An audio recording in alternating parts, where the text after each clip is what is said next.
Last night I had a peculiar dream. I was shopping for movies at a Blockbuster, a store I haven't thought about in years, a store most of you probably haven't thought about in years, and some of you probably don't even know existed in the first place.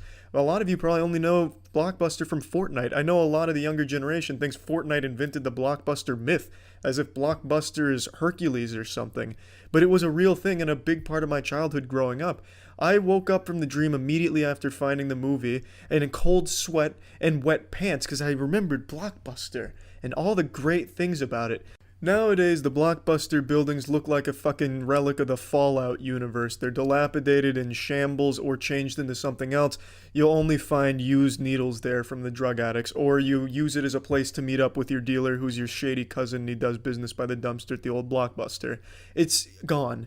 It is a dead business, and the only real example that I can think of a business that level, $6 billion worth, just crumbling in a hurry. They fucking speed ran bankruptcy. I still remember it pretty clear. I could remember one day going to Blockbuster, picking out a nice Nintendo 64 game, or really anything at that matter, a movie, The Mummy, probably for the 40th time, and then the next day, all of a sudden, the Blockbuster's been burnt to the ground and the shareholders have a gun in their mouth ready to pull the trigger. I don't know what happened, so I decided today to research into why Blockbuster failed so spectacularly. Now, before going into this, I had the speculation that it was Netflix that killed Blockbuster, and spoiler alert, Netflix definitely did play a role in putting that nail in Blockbuster's coffin, driving that stake through the vampire's heart. But there's a lot more at play here. Blockbuster wasn't as dumb as I thought they were. Oftentimes it's stated Blockbuster thought that video rentals were the way of the future forever. 2,000 years from now, Blockbuster would still be a household name, people still renting VHS tapes. That's not the case. They knew times were changing, but they just waited too long. They overestimated how much time they had, but they tried a lot of different things that I'd never even heard of. So let's dive into this shit, because it's super interesting.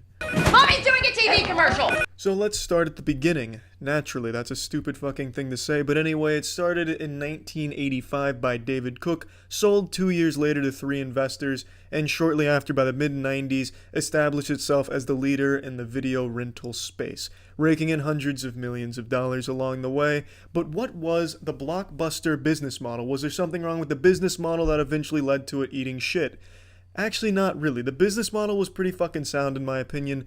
What they did, Blockbuster would buy bulk movies, buy a whole shit ton of movies, and the idea was they would rent them out to customers until they made more money than they bought the video for by renting it out enough times.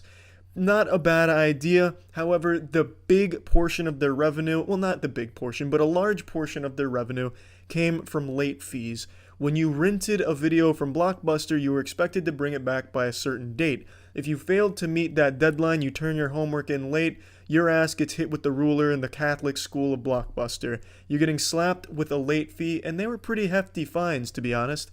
Late fees racked up a lot of money for them, approximately $800 million in late fees alone in the year 2000. Now, during Blockbuster's reign, they were well liked by the majority of people. I don't remember too much shit being talked about them, except for the occasional, oh, god damn it, I forgot my overdue library book here. I've had The Mummy Returns at my house for the last 6 months. This late fee is going to shave my taint real good. So the late fees were obviously a bit of a sore spot for a lot of people, but it made sense at the time. You were renting the movie, you needed an incentive to give it back, otherwise you're going to rent it and just keep it. And that's exactly what happened, but we'll get to that later because they dropped late fees. Wild, wild west, fucking buildings going up in flames, people being slaughtered in the streets because late fees are gone. It was wild, but we'll get to that in a minute. The year 2000 was a really important year for Blockbuster because that same year, Netflix met with Blockbuster to propose a partnership. Netflix was not like it is in its current day with the streaming service. Netflix back then was a DVD by mail service. Netflix had certain advantages over Blockbuster. Blockbuster was brick and mortar. They had physical locations you'd go to, pick out your movies, rent them, take them home for the day. You could bring them back the next day, bring them back whenever you want, but you got them in person immediately, the quick gratification. You wanted a quick movie because you were about to get laid, you'd go to Blockbuster, just pick out something real quick, and you'd bring it right home. Netflix was very different. You would order your movie, and it was a subscription-based service. It'd be sent through the mail, so you'd have to wait. You didn't have the immediate gratification that you'd have going to Blockbuster, seeing the whole selection and getting what you want. you would have to wait for it to come and you'd have to send it back. So it was a bit cumbersome for a lot of people, but it had one huge advantage over Blockbuster. There were no late fees. And since there was no brick and mortar shops for Netflix, it had a lot lower cost. There wasn't as much overhead. And it was a pretty consumer-friendly business model. It started to spread by word of mouth, but during the time in the year 2000, Blockbuster wanted nothing to do with partnering with Netflix. A lot of people speculate it's because Blockbuster believed video rentals in person would always reign king, but that's not the case. Demonstrated by the fact that Blockbuster did try the DVD by mail service, the on-demand service, the streaming service. We'll get to those in a minute, but they did try those things. The problem was they tried them so late. Obviously, if they had acquired Netflix, it'd be a whole different world. Blockbuster would probably be the one world government by this point. It was massive. Now, you obviously know what happens next. Netflix blows up, blows Blockbuster out of the water, and it's absolutely massive. But Blockbuster didn't think that it was going to be as quick as it was, and that was what eventually led to their undoing. Blockbuster tried a lot of different things, but while they were experimenting with new ways of veering away from their primary income being rentals, they were still opening new stores. They had 9,000 locations by 2004. Now there is a single location left in 2019, and that location is in Oregon, Bend, Oregon, if I'm remembering correctly.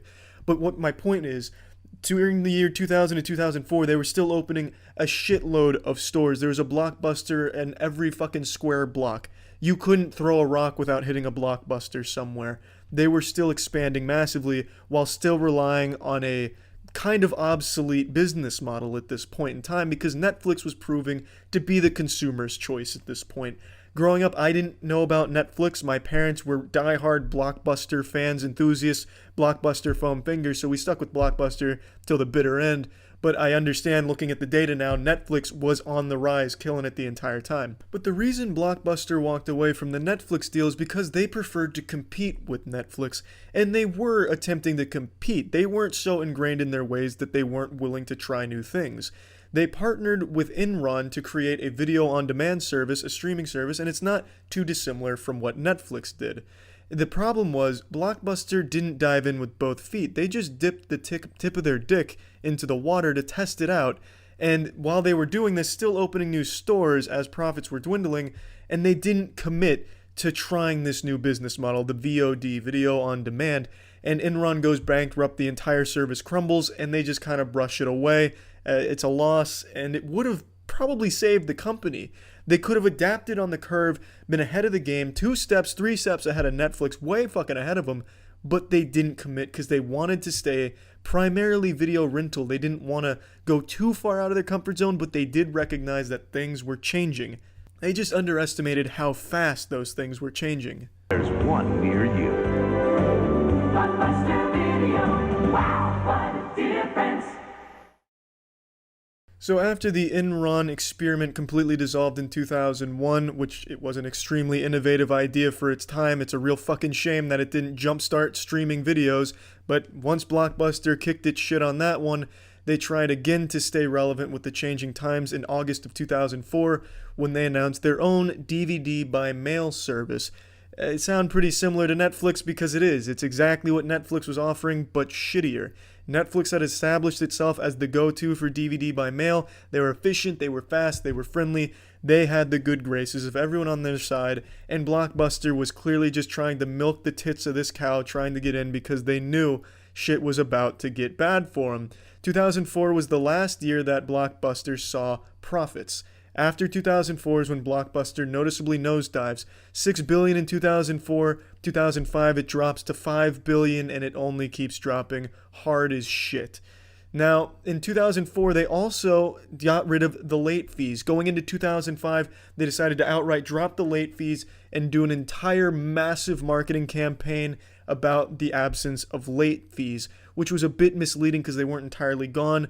But I'm sure if you grew up in the 90s or even the early 2000s, you probably remember the Blockbuster commercials where you had the Twitter mob of angry people with pitchforks, pickaxes, and signs all marching towards a Blockbuster saying, we don't want any late fees, and then Blockbuster drops the thing that says no late fees, and then everyone's stunned and cheers, yeehaw.